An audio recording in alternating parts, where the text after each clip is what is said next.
لله رب العالمين والصلاة والسلام على سيد الأنبياء والمرسلين سيدنا ونبينا ومولانا محمد وعلى آله وأصحابه أجمعين. أما بعد فأعوذ بالله من الشيطان الرجيم. بسم الله الرحمن الرحيم. اهدنا الصراط المستقيم صراط الذين أنعمت عليهم غیر المغضوب علیہم ولا الضالین. میرے عزیز بھائیوں، دوستوں، عزیز طلبہ، آج آپ مناظرے کی مجلس کے اندر بیٹھے ہیں اور آج کے مناظرے کا عنوان ہے عیسائی عقائد کا جائزہ. عقائد عیسائیت کا عنوان ہے. حق ایک ہوتا ہے اور باطل کی شکلیں متعدد ہوتی ہیں. بہت مشہور شعر ہے، ستیرہ کار کہا ہے قدر ستا ہندور شرارت کی سفوی سے شرارت الہبی. شرارت الہبی کی شکلیں بدلتی رہی ہیں، کبھی عیسائیت کی شکل میں، کبھی یہودیت کی شکل میں، کبھی مجوسیت کی شکل میں، کبھی سبائیت کی شکل میں، کبھی اندرون اسلام پیدا ہونے والے فتنے. میں سب کا نام نہیں لینا چاہتا. اور ہمارے مناظرے کے موضوع میں تقریباً تمام عنوانات کے بعد دیگر آتے رہتے ہیں، لیکن وہ فرقے یا وہ باطل مذاہب جن سے عملاً مسلمانوں کو سابقہ پڑتا ہے اور جو مسلمانوں میں گھس کر ان کے ایمان پہ ڈاکہ ڈالتے ہیں، ناخواندہ اور بھولے بھالے مسلمانوں کے ایمان کو خراب کرتے ہیں. ان میں جہاں قادیانیت، شکیلیت اور اس سے ملتے جلتے کئی ایک فتنے ہیں، کچھ کسی خاص علاقے میں ہیں، کچھ پورے ملک میں پھیلے ہوئے ہیں، انہیں میں عیسائیت کا فتنہ ہے. حالانکہ عیسائیوں کا یہ عمل خود ان کے مذہبی تعلیم کے خلاف ہے. حضرت عیسیٰ علیہ السلام نے اپنا تعارف کو اس طرح فرمایا ہے، وَرَسُولًا إِلَىٰ بَنِي إِسْرَائِيلَ أَنِّي تَجِئْتُكُم بِآیَةٍ مِّن رَّبِّکُم، کہ میں اللہ کی طرف سے بنی اسرائیل کے لیے رسول بن کر آیا ہوں. اسی طرح بائبل کے اندر حضرت عیسیٰ علیہ السلام فرماتے ہیں کہ میں بنی اسرائیل کی بھٹکی ہوئی بھیڑوں کی اصلاح کے لیے آیا ہوں. ان کا مذہب قطعاً تبلیغی مذہب نہیں تھا، نہ پورے عالم کے لیے، نہ زمانے کے لیے، بلکہ حضرت عیسیٰ علیہ السلام کی نبوت و رسالت بنی اسرائیل کے لیے. اپنے مذہب اور خاص طور سے اپنے نبی کی تعلیم کے خلاف انہوں نے تبلیغ کا جو عمل شروع کیا اور اس کو پورے عالم کے اندر پھیلانے کی کوشش کی، وہ ان کے مذہبی تعلیم کے بھی خلاف ہے. بدقسمتی سے بعض مسیحی قوموں کو یورپ کے اندر اقتدار حاصل ہوا، خاص طور سے برطانیہ عظمیٰ، جس زمانے میں ان کا یہ دعویٰ تھا کہ ہماری حکومت کے اندر سورج نہیں ڈوبتا. انہوں نے جہاں سیاسی اعتبار سے ہاتھ پیر پھیلائے، اقتدار حاصل کرنے کی کوشش کی، وہاں مذہبی برتری حاصل کرنے کے لیے پادریوں کا، مشنریوں کا ایک جال بچھا دیا. ہندوستان کے اوپر ان کا زوردار حملہ تھا. آپ تاریخ پڑھیں تو آپ کو معلوم ہوگا کہ اگر ان کا مقابلہ کیا کہ علماء دیوبند نے جن کے سرخیز حضرت مولانا رحمۃ اللہ رحمۃ اللہ علیہ تھے، اور ایسا زوردار مقابلہ کیا کہ پادری ٹنڈا اور اس کے ہمنواؤں کو اپنا بولا بستر ڈول کر کے ہندوستان سے رائے پڑھال اختیار کرنی پڑی.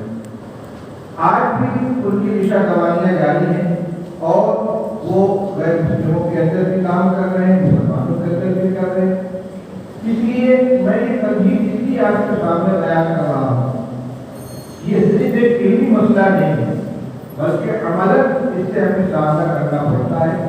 آپ یہاں سے پڑھ کر جائیں گے، ممکن ہے ایک عیسائیوں کا کوئی مبلغ کہیں خفیہ طور سے کچھ کام کر رہا اور کسی کے ذہن کو خراب کرے، متاثر کرے. آپ کو اس کے ذہن کی صفائی کرنی پڑے گی، ان کے اعتراضات کا جواب دینا پڑے گا، اسلام کے حقانیت کو ثابت کرنا پڑے گا. اس کے کی آپ کو معلومات ہونی چاہیے۔ یہ جو ہمارے مناظرے کے پروگرام ہوتے ہیں ہے تو مشق کے لیے، لیکن جانبین سے جو دلائل پیش کیے جاتے ہیں آپ انہیں بغور سنیں۔ آپ کو یہ معلوم ہوگا کہ عیسائیوں کی طرف سے اسلام کے اوپر کیا کیا اعتراضات کیے جاتے ہیں، یا اپنے باقی مذہب کو فروغ دینے کے لیے کیا کیا جاسازیاں کی جاتی ہیں، اور اس کی دوسری طرف آپ کو یہ معلوم ہوگا کہ اس کے جواب میں اہل اسلام کی طرف سے کیا کچھ کہا جاتا ہے۔ آپ جب دونوں سے واقف ہوں گے تو میدان عمل میں جا کر آپ کو انشاءاللہ مصیبت کا اور ناکامی کا سامنا نہیں کرنا پڑے گا۔ تو ان جانبین کی باتوں کو بہت توجہ کے ساتھ سننا چاہیے، اس کو محفوظ رکھنا چاہیے، اور جو چیزیں آپ کو نوٹ کرنے کی سمجھ میں آئے یہاں سے جانے کے بعد اپنی یادداشت کو محفوظ کریں۔ اسی کے ساتھ ساتھ جانبین سے جو کتابوں کے حوالے آئیں گے ان کا تذکرہ ہوگا، ان کے حوالے دیے جائیں گے، ان کی عبارتیں پڑھی جائیں گی، ان کتابوں سے بھی آپ کو واقف ہونا چاہیے، اور اللہ تعالیٰ کے جس کا نام عطا فرمائے تو آپ کو اپنے پاس ان کتابوں کو مہیا کرنا چاہیے، اور اہل اسلام کی جو کتابیں ہیں وہ جواب دینے کے لیے، اور ان کے مذہب کی جو کتابیں ہیں ان کا بھی مطالعہ آپ کریں، لیکن اس کے لیے ضروری ہے کہ آپ کا علم پختہ ہو کہ خدا نخواستہ اپنے کچے علم کی بنا پر ان کے نظریات سے آپ متاثر ہونے پائیں۔ میں زیادہ دیر درمیان میں آج نہیں رہنا چاہتا۔ ایک بات جو میں ہر مرتبہ شعبہ مناظرے کے پروگرام میں کہتا ہوں، آج پھر اس کو دوہرانا چاہتا ہوں کہ ہمارے جو ساتھی عیسائیت کی نمائندگی کرنے کے لیے کھڑے ہوں، ان کی گفتگو کا یہ انداز نہیں ہونا چاہیے کہ ہم یہ کہتے ہیں۔